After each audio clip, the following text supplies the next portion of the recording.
আমার লাইফে সবচেয়ে বেশি মানুষ যে প্রশ্নটা করে সেটা হলো, তুমি সবসময় এত হাসি খুশি থাকো কিভাবে? তোমার কি মনে দুঃখ কষ্ট নাই? তো এই প্রশ্নটা শুনলে আমার আরো বেশি হাসি পায়। ওয়েল, আজকে আমি এই প্রশ্নের উত্তর দিয়ে দেবো। তার আগে আমি তোমাদের সাথে একটা দুঃখজনক ঘটনা শেয়ার করতে চাই। গত 4-5 দিন আগে আমার একটা ড্রোন হারায় গেছে। মানে আকাশে উড়াচ্ছিলাম, হারায় গেছে। এখন অনেকেই চিনেন না ড্রোন কি। ড্রোন হচ্ছে স্কোয়ার শেপের একটা হেলিকপ্টারের মতো থাকে, 4 কোণায় 4টা পাখা থাকে আর ক্যামেরা থাকে, যেটা ভিডিও করা যায় মোবাইলের সাহায্যে আর কি। তো সেটা হচ্ছে আমি উড়াইতে উড়াইতে অনেক উপরে উঠে ফেলছিলাম অ্যান্ড আউট অফ কন্ট্রোল হয়ে গেছে, রিমোট দিয়ে কন্ট্রোল করতে পারতেছিলাম না। তো এটা কোথায় যেন চলে গেছে। তো এটা হারানোর 2 দিন পর আমার এক সহকর্মী, মানে আমার সাথে যে কাজ করে, সে আমাকে জিজ্ঞেস করতেছে, কী ব্যাপার 2 দিন যাবত যে ড্রোন উড়াচ্ছেন না, কি হয়েছে? তো আমি তাকে বললাম ড্রোন তো হারাই গেছে। তো এটা শুনে সে খুশির ঠেলা লাফাইতেছিল, মানে অনেক হাসতেছিল, সবাই বলতেছিল ওর ড্রোন তো হারাই গেছে এই সে। তো আমি তার সাথে সাথে তাকে আমি বললাম যে আপনি এরকম হাসাহাসি করবেন দেখে আমি 2 দিন বলি নাই। 2 দিন তাদের সাথে এরকম ভাবে বিহেভ করতেছিলাম যাতে বুঝতেই না পারে আমার কিছু একটা হারাই গেছে। তাদের সাথে আমি বুঝতেই দিইনি যে আমার একটা জিনিস হারাই গেছে। ঠিক আছে?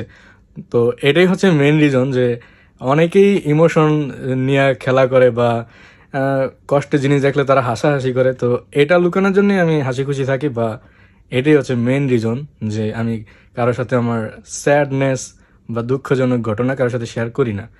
এই যে ওই লোকটা হাসতেছিল, আমার একটা জিনিস হারাই গেছে সেটা শুনে সে হাসতেছিল। তো এটাই হচ্ছে মেন রিজন, আমি এই জন্যই হাসি। ঠিক আছে? মানে ওই সব জিনিস লুকানোর জন্য যেগুলা থেকে মানুষ আনন্দ পেব। তবে আমি মানুষকে হাসাতে চাই পজিটিভলি, নেগেটিভলি না।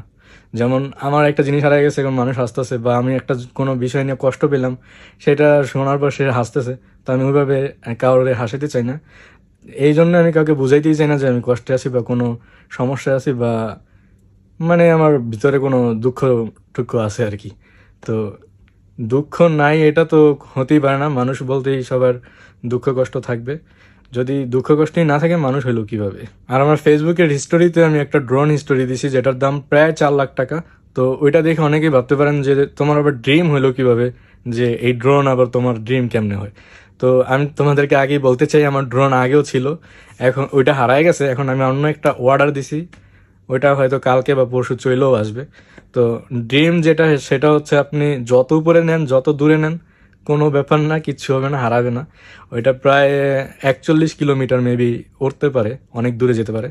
যেমন ধরেন আমাদের বাড়ি নড়িয়া, নড়িয়া থেকে শরীয়তপুর, আচ্ছা শরৎপুর কত কিলোমিটার জানি না, কিন্তু অনেক দূরে যেতে পারবে, মাদারীপুর এরকম। তো ওই এই জন্যই আর কি ওইটা ড্রিম। তো অনেকেই হয়তো ভাবতে পারেন যে হঠাৎ করে আমি কেন এরকম একটা জিনিস ড্রিম বললাম, আমি তো এগুলো মনে হয় উড়াই না।